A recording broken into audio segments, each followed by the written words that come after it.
So Robin Hood, right? Remember when we were like, this movie is very political. Guess what isn't political? This show. Well, guess what? Brie Larson, very political. Guess what isn't political? This movie. Yeah, that's a good thing. I was going like into people. it just People were the last Jediing this. They were like saying, "Oh God, this has got some kind of agenda, and it's just going to be subversive." It's so not. Yeah, it's like the people review bombing it on Rotten Tomatoes, and the critics like feeling like they have to defend it, and it's like, what are y'all? Did y'all even watch it? Like, this is the most benign, harmless thing I've ever seen in my entire life. Yeah. I don't think it had a single point to make politically. No, it didn't. I don't know Civil what War people was were... way more political Yeah. than this. The Winter Soldier, 2 very political movies. This movie doesn't even graze the surface of anything political. Y'all need to relax. Yeah. Your life began the day it nearly ended. We found you. With no memory, we made you one of us. So you could live longer, stronger, superior. You were reborn. To begin our review, we're going to say whether we liked it or not, whether it sucked or slapped. So after you see what our opinions are on that, right, you can leave. You don't have to look at anything else. If that's all you need to know, you're good. You can go. Won't get any spoilers, no context. We haven't actually discussed it, so it's just first impressions. That's all you want. You can get it and get lost. So, suck or slap. Ready? 1, 2, 3. Yeah, but it's very reluctant. Yeah. Because the problem, without going to like spoilers, obviously right off the bat, the problem with this movie is that it's extremely by the numbers, and it's specifically by Marvel's numbers that they've done so many times. Like, this movie is Iron Man 1, is Doctor Strange, is Captain Marvel. Like, it's the exact same origin story almost. Like, even some of the same plot beats, which I'm not gonna spoil, but like, I don't know. A lot of the parts that were supposed to be kind of surprising or almost engaging, just kind of weren't. Yeah. To me. I agree. But my biggest criticism with the movie, which I know I just gave it a thumbs up, biggest criticism with the movie is that when I heard it was going to be based in the 90s and they show like Blockbuster Video and stuff like that, I was thinking, oh, this is going to have a banging soundtrack. Yes. And it's not like the soundtrack is terrible. Like, it's got some good stuff in there. It's got like What a Man by Salt and Peppa. I feel like it was almost like an afterthought, though. Yeah, it feels like that. I feel like Come As You Are by Nirvana wasn't earned. And I feel like it could have been so earned. I mean, friggin' Iron Man by Black Sabbath was earned by Iron Man. Right. Even though it wouldn't even really have to earn it because it is Iron Man.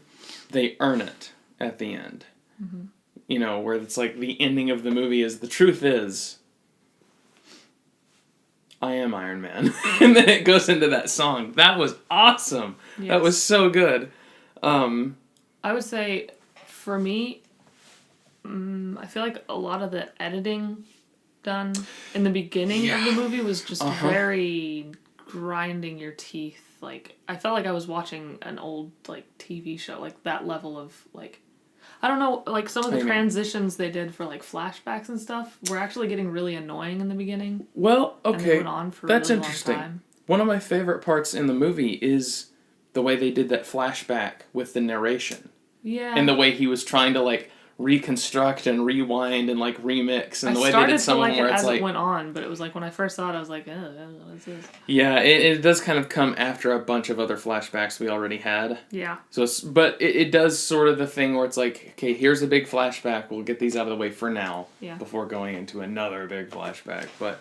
I feel like I started liking it the more I watched it. When I first was starting, like, when the movie was first starting, I just kind of wasn't interested that much. As the movie went on, I became more interested in what was going on, but I was just like, I don't know. I guess I'm going to try to get all my cons out first. I'm not this was supposed to be her kind of rediscovering her identity. Uh-huh. And she has this not completely, but nearly contextless life. Yes. Where she's like, I don't remember anything beforehand, but I have these powers and I'm trying to figure out who I am, and I have these memories that I don't know what they mean or who these people are. I was thinking the movie was going to go into her being this kind of blank slate who like maybe has these new parts of her personality from this current life that then like rediscovers and integrates the parts from her old life. But what happens is that, the person she is when you see her at first is basically who she is. Yeah. She just doesn't, she just didn't remember some things. Remember anything. Yeah. That was kind of disappointing because I was, this goes into another one of, this goes along with the music thing where I'm like, Star-Lord's mixtapes and Iron Man's taste in music are such good parts of those characters' movies. Mm-hmm. And it's like... Good parts of character building, too. Yeah, and it's easy. It's like, it's almost like, it's so easy to just get something from the character by just showcasing their taste in music. Taste in music, yeah. We don't get Captain Marvel's taste in music, we just get some songs from the 90s. Yeah. Bear in mind, a 90s she wasn't even on Earth for. Like, Star-Lord is in present day listening to the last music he got from his mom. So it wasn't even his era of music when he was a kid. Yeah. It was his mom's music that he was listening to. But it's more important and it works better because it's his music that he likes. Yeah. Iron Man obviously doesn't really care for the music from today and is listening to, 70s, 60s classic rock. And that's his thing. And that's good. He's wearing a Black Sabbath shirt in The Avengers. Captain Marvel, she gets a Nine Inch Nails shirt, but it's part of a disguise. Yeah. This is actually kind of why I wore a band shirt, because this is part of my points. Helps me remember it. She gets a Nine Inch Nails shirt, and she gets a grunge, flannel and a leather jacket, but she's fitting in an alien planet, basically. Yeah. It's not her feeling things out and remembering what she liked. And what I thought would have been fine is she disappears in 1989. So I was like, okay, this would be awesome. Of course, I think about this after the fact, and it's like, here, I'm gonna do y'all a favor. I'm gonna make this better real quick. Yeah. So what you could have done is, I think we needed to have just a little bit more of the flashback of her, being a fighter pilot and all that stuff, or more like a test pilot. Have a little more of that, but give us the context of her listening to a song that she likes from a band that got big in the 90s, but maybe had something that came out in 89 that she liked. Mm-hmm. She's like, she liked them before they were cool or whatever. Then have her kind of rediscover that song and have that play during a big moment. Because I feel like when they play, what was it? They played I'm Just a Girl by No Doubt. Yeah. During one of the fight scenes, I was like, this would be great if this song meant something to her. Yeah. But there's no way it did. It meant something to me. Sure. I love No Doubt. I loved No Doubt growing up, but yeah, and that's a good part of the era. And Street Fighter 2 cabinets in the background. I'm happy to see that. Yes. But, to make her more relatable, they should have... Yeah, it's not like she wasn't relatable, but there wasn't enough there. She didn't have as much that Tony Stark and Star-Lord have. And I'm not, they're probably the best as far as getting their tastes. Actually, Captain America, you get a feel for his taste because he likes old stuff because that's from where he's from. We don't really get much for his taste in music, but you get the feel that he's not really a music guy. Mm-hmm. He's a soldier. A group of people that really like the 90s vibe, like the subculture. Yes. That type of realm of things. They should have made it relatable to that extent with her, but she still seems like a blank slate. Yeah, it also seems like she's just there during the 90s, of which she has no connection to. Because she disappeared in 89. Even though a lot of what was popular in the 90s was popular in the late 80s. Right. I don't know. I feel like they should have done more with that. That could have been something really exceptional, Yeah, she was definitely. even among Marvel. She was definitely just a blank slate the whole time. Looking back at it now, she's just. So she's like, her backstory basically boils down to she was a female test pilot. They wouldn't let women go into, I think they wouldn't let them go into direct combat yet. So 89, they're testing planes, or like testing experimental planes, because they're, her and her friend, I can't remember her name. Her daughter's name is Monica, who is a future Captain Marvel in the comics, in case anyone's wondering. Oh, I didn't know that. Yeah. You get her occupation. You get that. I don't know. There just wasn't enough to her. She kind of reminds me of Thor from Thor 1. And Thor from Thor 1 wasn't bad, but I mean, he was kind of a doof. He was a lovable doof. He was like the. And his personality traits were, I'm a hothead, spoiled brat, but now I'm going to stop being so spoiled and help others. Which is good. I like Thor 1, but Thor 1 Thor is one of the least interesting characters in the Marvel Universe. Not that Dark World Thor was much better, but Thor Ragnarok Thor is what we're talking about. It's like, this is the Thor that's the best. This is a good one now. You know, he's got a lot more to him. He's got way more of a personality. Iron Man 1 Iron Man, already fantastic. Star-Lord from Guardians of the Galaxy 1, already fantastic. And I think it's because it's like, man, Marvel could do so much with this music thing. If they would just like, this, because they can afford licensed music, like licensed tracks, so they can find real-world tracks that people have, you know, a connection to, and integrate that, and have that be a thing. Yeah, they included pop culture references in the movie, but they didn't attach it to the character, which is where I think they kind of missed out.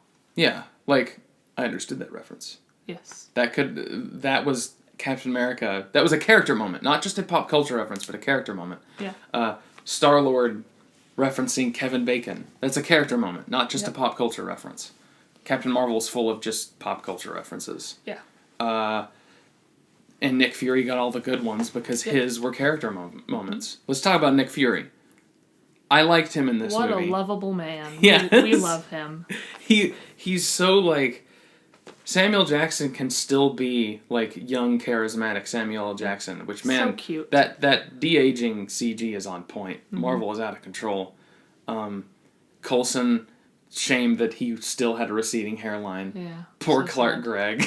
Even when he's young Clark Gregg, he can't have his full head of hair. No. Everything to do with Coulson and Nick Fury I thought was great. Yeah. Save for one thing, which maybe I'll get into later, because it's a con. But, yeah. Nick Fury... just good stuff, like... It was like, you have 3 names. It's like... You can call me Fury. Everyone calls me Fury. And it's like, what does your mom call you? Fury. What do you call her? Fury. Like, that stuff was good. And actually is used later on. It's cool little stuff like that was really well done. Like, this movie has an effective, competent structure. But, I don't know. I feel like maybe with Captain Marvel, because she's Captain Marvel, because she's Superman... They have to try to make her as middle of the road, you know, Red Ranger as they can get her. Yeah. Like, she has to be bland. And I'm like... I just don't. Don't do that. Like, literally do the opposite. Because for the longest... Everyone's favorite... Well, not everyone, okay.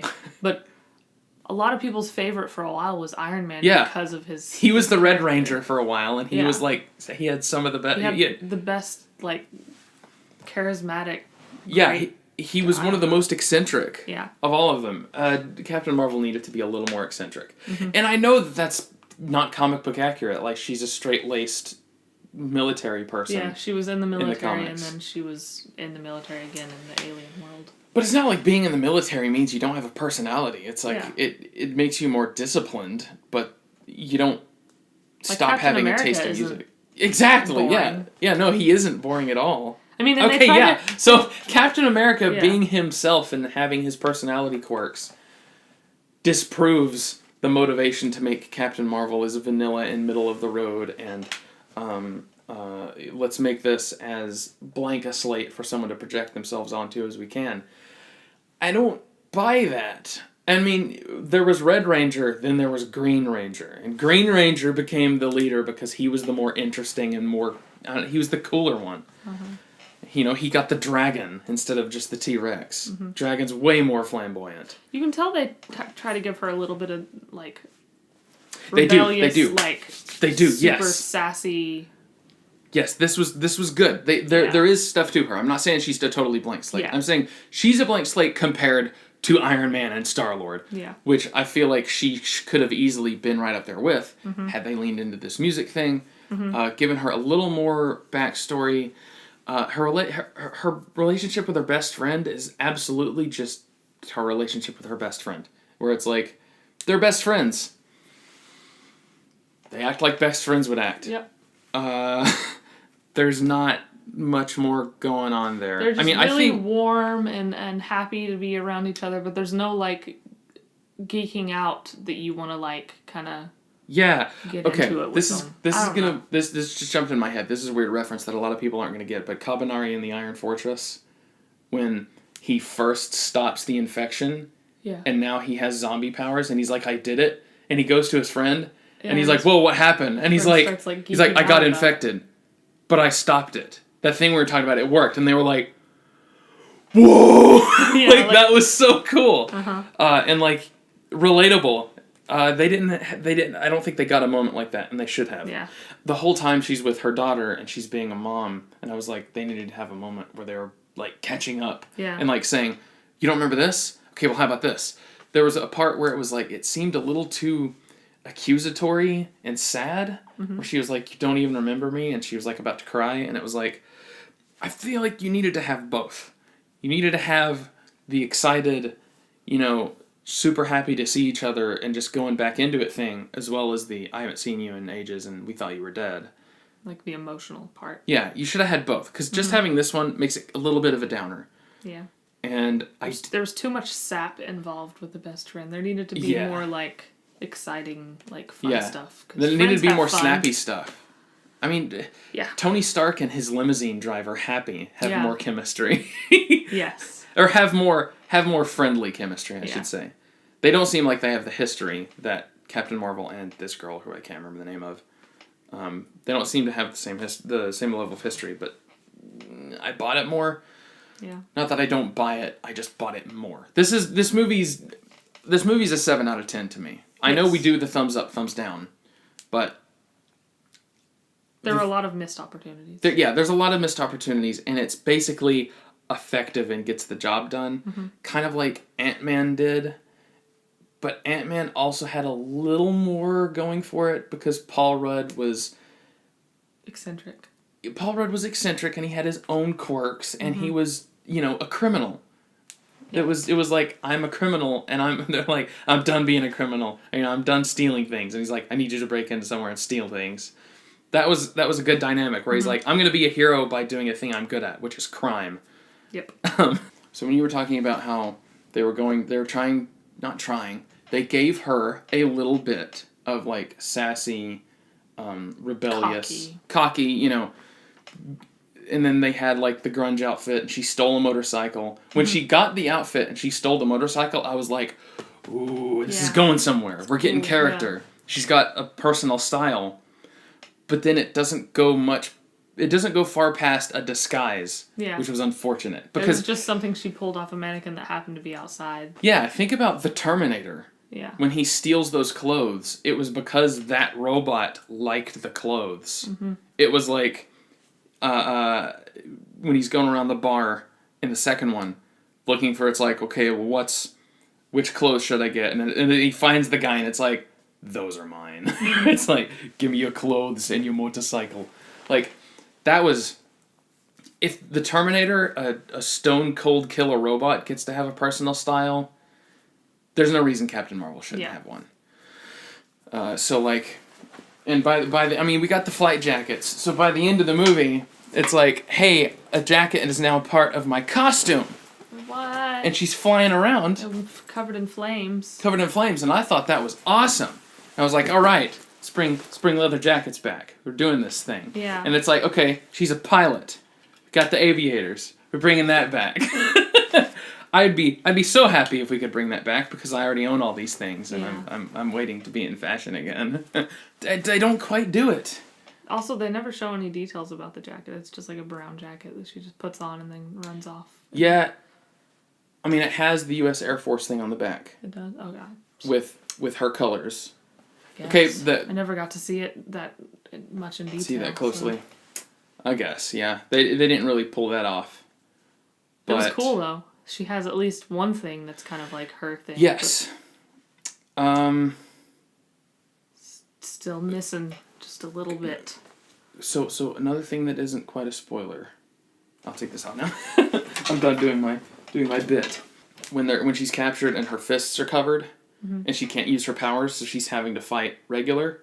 That was cool because it was a way of keeping the hero from being at full power and having a tense scene early on, while still letting you appreciate her full power later. And there's payoff where it's like now she's unleashed. Yes. That was a really cool scene, but it starts something that this whole movie suffers from, and that's really awkward fight choreography. Like the scene where Nick Fury is fighting, I don't remember his name. He's fighting a Skrull at one point in the movie, and it's a cool place to fight in. It was a cool set piece where like the lights would only come on if you walked inside of it. Like that was cool. And I liked both actors, but both actors are old men, and you can't. I mean, while still seeing their faces, you can only do so much. So it has to be cut very choppily. The stunt doubles weren't able to really do amazing things. Also, you don't get the feeling that Nick Fury is exactly a kung fu guy. You know, he's more of a uses guns kind of government agent. I feel like the scene could have been a little better, and a good cool hero moment for Nick Fury had it just been done differently, not done like a hand-to-hand combat, spinning each other around stuff, because I don't think either of the actors could really pull it off. Speaking of which, that actor, he was the bad guy in Robin Hood. He's also having a good time being a bad guy in this. He's very charismatic. Glad to see him in a better movie. Yes. Okay, here's something I've been trying not to get into, but I guess before I get into it, is there anything you have to say that isn't spoiler related?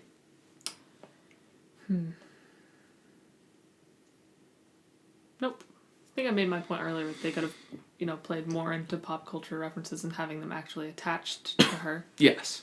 Because it was 90s, and everybody's all obsessed with the 90s stuff now, because it's finally become a thing, because it's been so long since the 90s. Yeah. And I know that we both gave it a thumbs up, and we basically complained about it the whole time. It's because the whole time. It's because the stuff that's good is good. It's fine. It's a Marvel movie. It's effective. Fun. Yeah. It's great. Yeah. I think if this came out before Iron Man, I would have thought it was mind-blowing.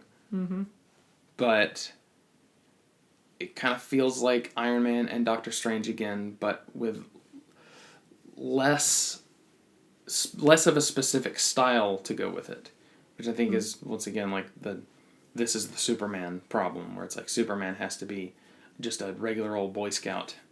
He can't have, Superman can't have taste in music. Yeah. Like, God, perish the thought. Even though he lived on a farm in frickin' Kansas, I think we have an idea what music he might like. He would listen to. I don't think I want to see that movie. Superman just comes in, he's a huge David Bowie fan now. It was, the good stuff was okay, and the bad stuff wasn't terrible. It was just a missed opportunity. The movie's very middle of the road. I don't want to say mediocre, because I think it's a little better than mediocre. Yeah, it was good. The CGI is pretty good. The characters had okay to good banter. Yo, there was genuinely funny parts. Yeah, I laughed a lot. There was a lot of funny stuff. This is a post Guardians of the Galaxy world where all of the Marvel movies are pretty funny, save for Infinity War. So now we're getting into spoilers. Okay. This movie does the thing that prequels do that I despise, where it's like for some reason we're explaining things that don't need to be explained, and the explanation is way less interesting than what you could have imagined. Explaining the eye patch, that was freaking lame. To have the cat just scratch his eye. Oh, but it's not a cat, it's a Gorgon. Yeah, okay, it's a Gorgon. Still, Gorgon could have it could have been a cooler scene where he lost his eye. He could have, I don't know, how about this? He like fights off a bunch of Kree soldiers to protect the cat or whatever, and then like, I don't know. If they're gonna make it involve the cat, which where's that cat? I guess Gorgons had the same lifespan as real cats, so the cat's probably dead. Yeah, it hacked up the Tesseract. The Tesseract, yeah. So I don't know. Wasn't needed for that, I guess. I feel like this movie either should not have shown him lose the eye, or injure the eye, or should have just had him already have a glass eye. And maybe he decided to switch to the eye patch because he thought it was cooler. I even think that would have been better than what they did. Yeah. But yeah, the 3 scratches, when you think about it, it's like, what else is going to do that? They're so tiny and close together. I guess it had to be a cat. Yep. Another thing was, this was unnecessary. This isn't even really a prequel thing, but this is just figuring out, we're going to answer all this stuff. Why did there have to be an origin with her new fake name? Veers? Like, Veers could have just been an alien name they gave her. Oh, yeah. It's like, just give her an alien name. You didn't have to explain what that was from, being her dog tag Carol Danvers. It would just be Verse. Yeah, it wouldn't it's be spelled Veers. Verse, not Veers. What? Wait. Can Jude Law read English? Because the whole movie, they're looking at Kree glyphs. Wait a second, they have technology that can translate everything. How convenient. Yeah. Good thing they clarified that. It's what was it? Universal or whatever translator worked? Yeah, something like that. Also, Jude Law feels like a bad guy from the beginning. Mm-hmm. So him being a bad guy wasn't surprising. It's like he's not... Jaimin Hounsou's character, who's the dude from Guardians of the Galaxy that tries to capture Star-Lord, him being a villain isn't surprising either, because he was a villain in another movie. Yeah. And they're like, oh no, he's a cop. He's a good guy in this movie. And it's like, so do we see him turn bad? And it's like, no, movie's not about him. Like, okay, so they're bad. The point is that the Kree rule... that part of the galaxy? Yeah, has a lot of people on their side. And then the military is kind of just like a thing where you're trained to do operatives and do what you're supposed to do. Do operations. Do operations and do what you're supposed to do. So it's like, he could really just believe in the Kree way, and that's just how But I'm not even sure about that. I don't he know. does other underhanded things. Like at the end of the movie, like he tries to be slinky and sneaky and tries to get into her head to make her fight him hand to hand without the powers, but then she Indiana Joneses him. Yeah. And I was like, okay, that was good. That's a good character moment. I wish she had more of that. Yeah. But like Jude Law is this really, I mean, he's giving bad advice from the beginning. They talk about, what is it, the central intelligence or the ultimate intelligence being like the thing that all the Kree have to talk to. And I'm like, well, that sounds like brainwashing. And then they show it, that looks like brainwashing. We knew. We felt it.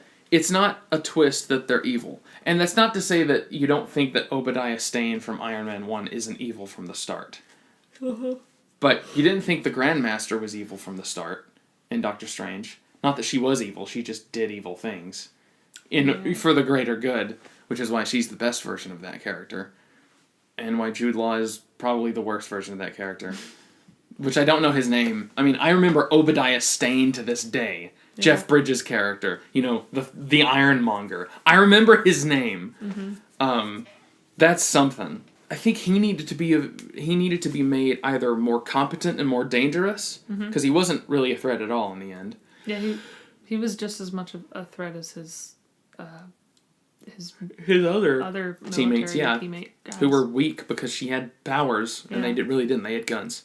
If he was going to be the leader, he should have at least had some sort of like fancy some kind of special power or suit or something that was given to him because he was higher up or something. I don't know. Yeah, or maybe the fact that he's training her in hand to hand. Maybe he's able to get in. Maybe he's Dempsey rolling past those fist blasts to get in close, and we can have a final fight. we don't really have a final fight. Instead, we have a big grand space battle, which I'm not against. Yeah. I'm fine with Pretty ending on a freaking space battle. Epic. I don't know. That was Yeah. like, oof.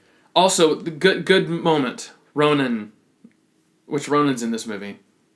Not sure that really means anything because he's dead in the Yeah. MCU, but Ronan's in the movie, and his thing where he's like, we'll come back later for the weapon, and he's like, for the light speed engine? No, for the girl.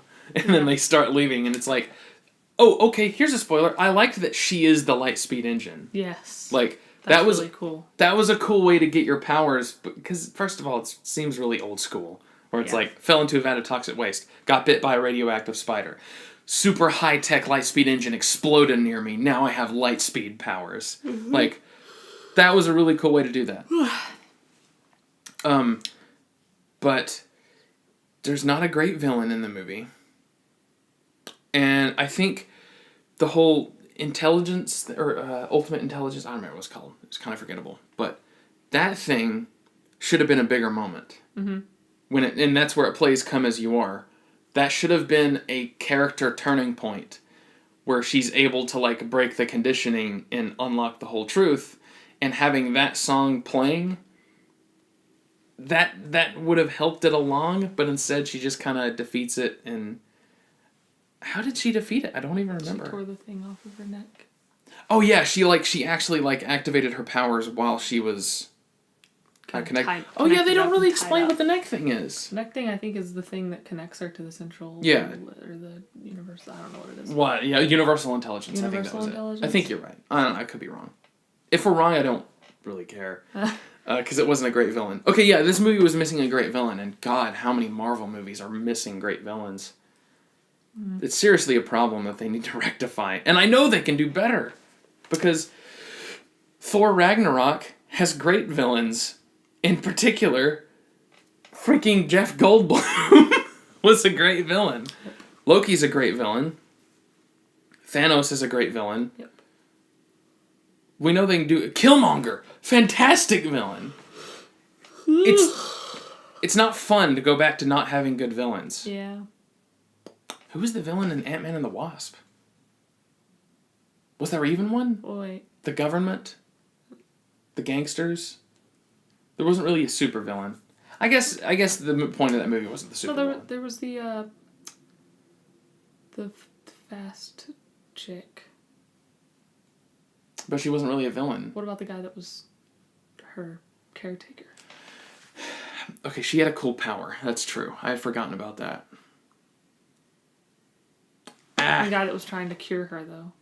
That was all right. Yeah, okay, no, I remember that. That was okay. That one was fine. Better than Captain Marvel's, but There was not really a villain.